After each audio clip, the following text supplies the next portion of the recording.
Right then, so the left-hand one was your kind of before. Again, looking from face on, looking really good now in terms of setup, and you're staying behind the ball much better, hence the reason why your launch is going a lot higher. Feet width, as I say, on occasions gets a bit narrow. It's not too bad, but just make sure it doesn't get any narrower. If we could get a little bit wide, I think that would possibly have a bit more stability, especially with these longer clubs, okay? So looking at takeaway here now, left-hand one, going inside there, that club sort of when it's parallel to the ground, club's behind you here now, it's just going to create that kind of hooky spin that you'll get on the golf ball and cause you to send the ball way off to the left there, hitting a big hook. This middle one here now is doing the drill, which you'll see, where you just hinge the wrist up. Now we watch the takeaway with your arms and shoulders.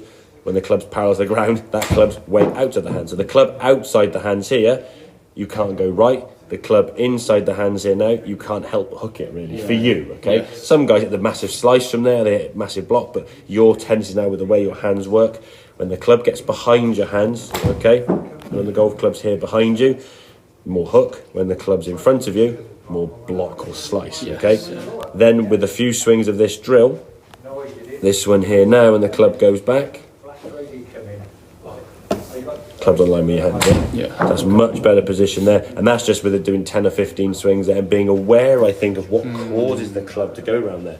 You often, like most people, think hands, so you're going to try and take your hands almost out this way. Well, the more your hands go out, the forearms are going to have to turn and rotate, because you can't go above your head that way, which wouldn't make any sense. So if the hands are going out, the forearms kind of rotating on your wrist, so making sure that club swings up. Then when you start swinging back, now you get a nice angle, that club working sort of pretty much on line to the golf ball there, so really good plane there, up the top of the backswing. Now you're staying behind the ball nicely, you're coming back on plane, the club you can see is matched up to the red line, back in the golf ball, matching up to that red line nicely, and when the ball then starts off left of target, it just doesn't draw back as much as you're used to, because you were anticipating the ball curving a lot this way.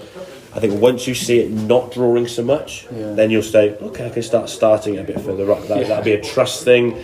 Almost have to relearn, almost like recalibrate kind of where your start direction is. You but you had an issue with your shots obviously before, doing a lot of that. So logic suggests, well, just aim it over somewhere.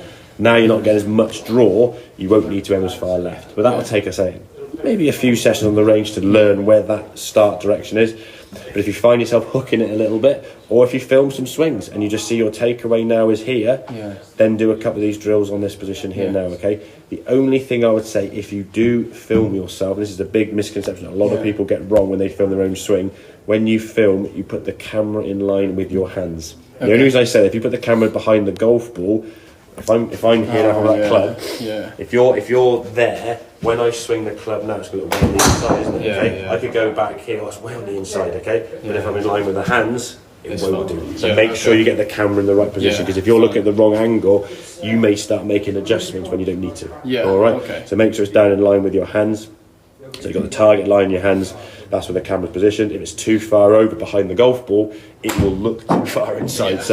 You're doing yourself a disservice really, because you're going to start adjusting to something you don't need to adjust to, okay? But if it gets too far in there, or maybe make some swings up against a wall, that's going to hit a wall there. If your backside on the wall, you're missing it, okay? That's definitely missing the wall. And this one here now, when you went back, just doing a takeaway now, that would miss the wall, you just have yourself on the wall there with your backside, and even to here, it wouldn't be in the wall much until about here anyway, which it should do it sort of right arm parallel. But in that first part of the takeaway, that's not in the wall at all. Okay, mate, makes sense? Yeah, good man, brilliant. very good.